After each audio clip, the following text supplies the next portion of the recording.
Hi. நம்ம என்ன பண்ண போகிறோம்னா, இப்போ நோம்படை பண்ண போகிறோம். நோம்படைக்கு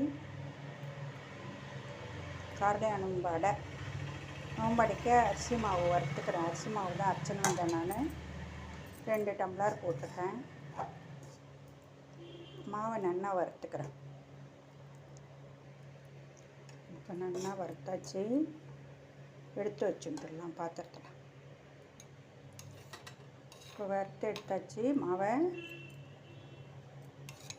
2 ஸ்பூன் நெய் விட்டுக்கலாம். இப்போ நான் வெள்ளை அடை தான் பண்ண போகிறேன். ஸ்வீட் அடை. அதுக்கு தான் இப்போ நெய் விட்டுருக்கேன். ஒரு 2 ஸ்பூன் தேங்காய் போட்டுக்கலாம்.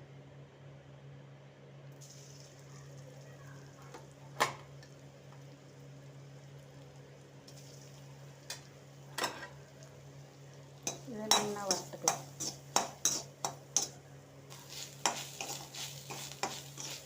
தேங்காய் வறுத்துண்டாச்சு.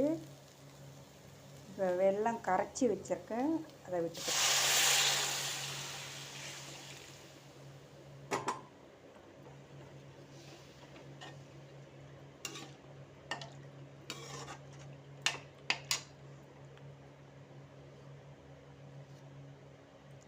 கொஞ்சமாக ஏலக்காய் பொடி.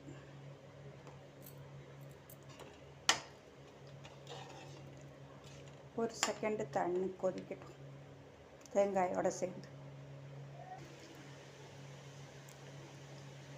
காராமணி, வெள்ளை காராமணி வேக வச்சு எடுத்துருக்கேன். லைட்டாக மஞ்சப்பொடி போட்டு அது கொஞ்சம் சேர்த்துக்கலாம்.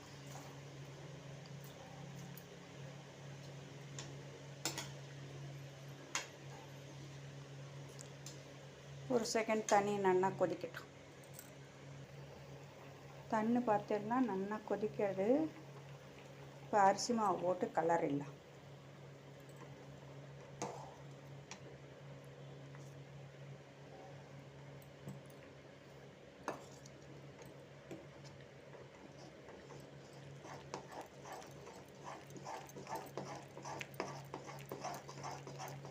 நல்லா கலரிட்டு காட்டுறேன். இப்போ பார்த்தீங்கன்னா வெள்ளடைக்கு மாவு கலரியாச்சு. வேறு ஒரு தட்டில் மாற்றிக்கலாம். இப்போ பார்த்தீங்கன்னா மாவை ஆற விட்டு நோம்படை தட்டி எடுத்திருக்கேன். இப்போ வீட்டில் வச்சு எடுத்துடலாம். இதை இப்போ இட்லி தட்டில் வேக வைக்க போகிறேன். தட்டி மூடி வச்சாச்சு. வேகட்டும் பார்க்கலாம்.